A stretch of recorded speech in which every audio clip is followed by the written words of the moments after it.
इस फिल्म की कहानी 3 प्यासी नन के बारे में है जो कि रेगिस्तान में पानी की तलाश में होती है। कौन सी प्यास आइए जानते हैं। तो कहानी शुरू होती है सिस्टर फर्नांडिस से, जो कि अपने साथ एक गधे को लेकर जंगल की तरफ से आते हुए दिखाई देती है। चर्च पहुंचने पर उसकी मुलाकात सिस्टर जिनेब्रा से होती है। वह उससे पूछती है कि कल रात तुम कहाँ थी। वह कहती है कि मैं इस गधे को पकड़ने गई थी जो कि चर्च से भाग गया था। जिनेब्रा पूछती है गधा हर रोज कैसे भाग जाता है।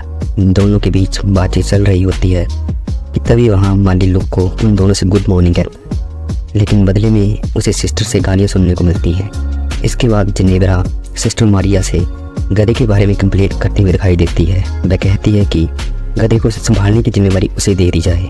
अगले दिन हमें सिस्टर अलेक्जेंडर दिखाई देती है जो कि अपने बिस्तर पर चुपचाप बैठी रहती है।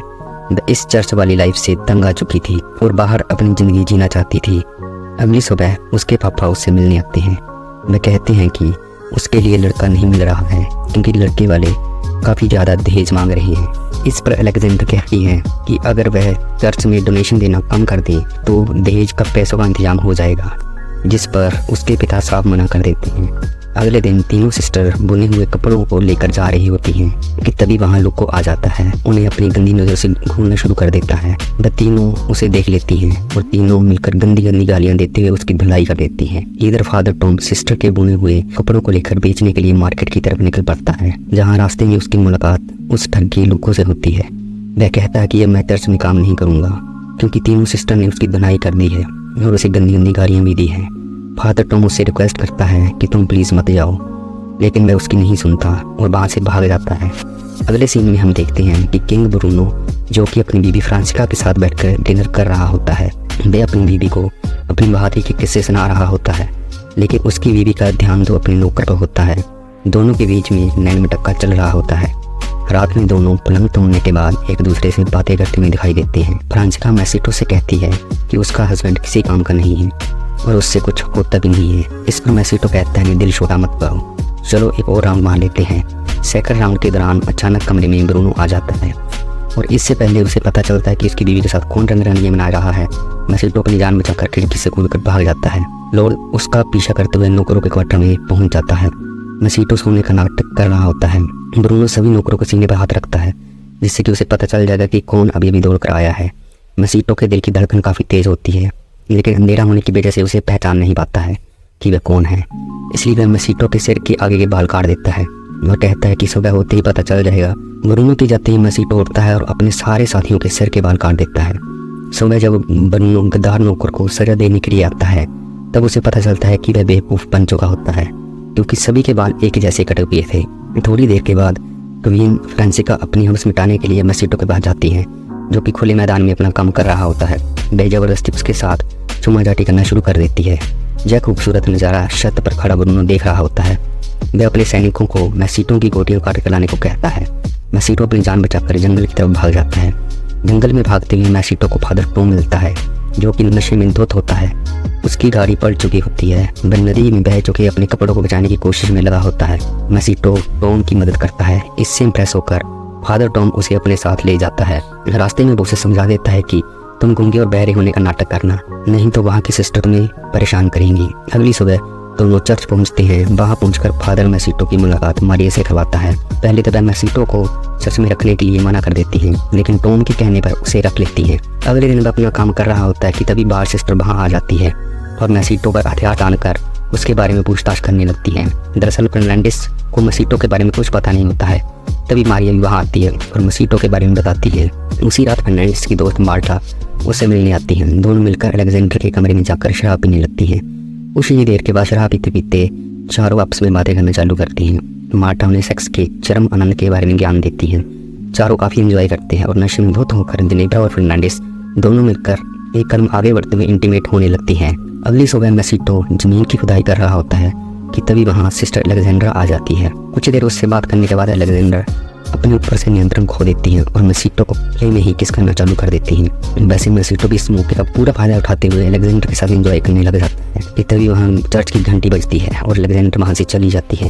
इधर जिनेब्रा और फर्नांडिस कपड़े धो रही होती है कि तभी अलेक्जेंडर वही वहाँ आ जाती है। तीनों बीते रात के बारे में बातें करने लगती है और कहती हैं कि काफ़ी मज़ा आया था। तभी वे अलेक्जेंडर से पूछती हैं कि तुम्हारे कपड़े गंदे कैसे हो गए।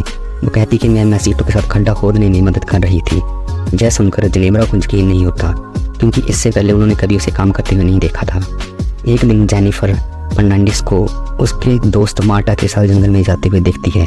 वह छुपकर उनका पीछा करते हुए जंगल में पहुंच जाती है, जहां दोनों बेलाडोना बना रही होती है। दोस्तों, अगर आपको नहीं पता बेलाडोना क्या होता है तो मैं आपको बता देता हूँ। उनका मानना था कि बेलाडोना का सेवन करते किसी को भी अपने वश में किया जा सकता है।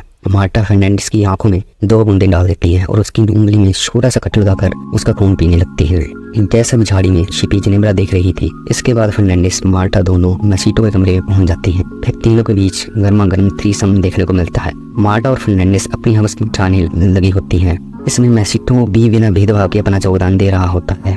अपनी प्यास बुझाने के बाद दोनों वहां से चली जाती हैं। अगली सुबह जॉन चर्च में इंस्पेक्शन करने के लिए आता है। मौके का फायदा उठाकर मैसिटो अलेक्जेंड्रा के कमरे में घुस जाता है और उसके साथ गपागप करने लग जाता है। इस खूबसूरत पल के दौरान कमरे में एक बुढ़ी नन भी आ जाती है, लेकिन उसे दिखाई कम देता था और उसको देखते ही मैसिटो के मुंह से उफ निकल जाता है। यह देखकर अलेक्जेंडर काफी हैरान होती है। फटाफट अपने कपड़े ठीक करके अलेक्जेंडर बूढ़ी नन के मदद करने में लग जाती है और मैसिटो पलंग के नीचे छुप जाता है। दोनों का नक अच्छा रहता है। जैसे ही वह खिड़की से खुद तक भागने वाला होता है कि तभी वहाँ जॉन और टॉम भी आ जाते हैं। मैसिटो को एक बार फिर पलंग के नीचे छुपना पड़ता है। सभी के चले जाने के बाद वह वहाँ से निकल जाता है। इधर जेनेबरा भी बेलाडोना बनाने लगती है। वह उसे अपनी आंखों में डालने की बजाय पी लेती है, जिसकी वजह से उसका दिमाग घूमने लगता है। इसके बाद अपने हाथ में छोटा सा कट लगाती है और निकलने वाले खून को अपने गालों पर लगा लेती है। अलेक्जेंडर मैसिटो के कमरे में जाती है और पूछती है उसने झूठ क्यों बोला कि वह गूंगा बहरा है। इतने में वहाँ जेनेबरा आ जाती है। अलेक्जेंडर जल्दी से भागकर कोने में छिप जाती है।